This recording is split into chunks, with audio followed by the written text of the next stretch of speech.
நாகை மாவட்டம் சீர்காழி அடுத்த பழையார் மீன்பிடி துறைமுகத்தில் கருவாடு உலர வைக்க தடை விதிக்கப்பட்டதை கண்டித்து 100க்கும் மேற்பட்ட மீனவ பெண்கள் ஆர்ப்பாட்டத்தில் ஈடுபட்டனர். பழையாறில் மீன்கள் ஏற்றுமதி செய்யப்பட்டது போக மீதமுள்ள மீன்கள் வீணாகாமல் உலர வைத்து கருவாடு உற்பத்தி செய்யப்படுகிறது.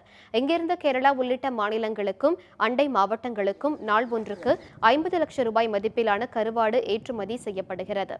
இந்நிலையில் துறைமுகத்தில் கருவாடு உலர வைக்க மீன்துறை அதிகாரிகள் தடை விதித்தனர். இதனால் கருவாடு உற்பத்தி முற்றிலுமாக பாதிக்கப்படும் சூழல் ஏற்பட்டுள்ளது. இதனால் ஆத்திரமடைந்த 100க்கும் மேற்பட்ட மீனவ பெண்கள் மற்றும் கருவாடு சங்கத்தினர் பழையார் துறைமுகத்தில் உள்ள மீன்துறை நிர்வாக அலுவலகம் முன்பு கண்டன ஆர்ப்பாட்டத்தில் ஈடுபட்டனர். மேலும் கருவாடு உலர வைக்க 100 ஏக்கரில் மாற்று இடம் வழங்க வேண்டும் என தமிழக அரசுக்கு அவர்கள் கோரிக்கை விடுத்தனர். மாற்று இடம் 100 ஏக்கர் இடம் வேணும்.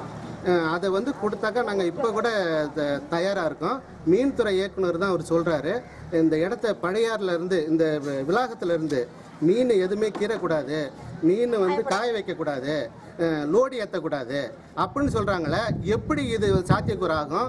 300 போட்டு இங்கே இருக்க இவங்க லோடு ஏற்ற முடியுமா, இல்லை மீன் தான் விற்க முடியுமா, இல்லை இங்கே உள்ள சூழ்நிலை என்ன ஆகும்?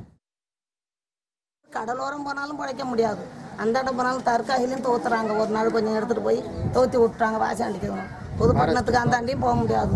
ஃபாரஸ்ட் லேஞ்சரான அங்கே போனால் திருடம் காதையை அறுத்துட்டு போகிறோம்னு சொல்கிறோம். நாங்கள் எங்கே போக முடியும்? எங்கேயுமே போக முடியாது.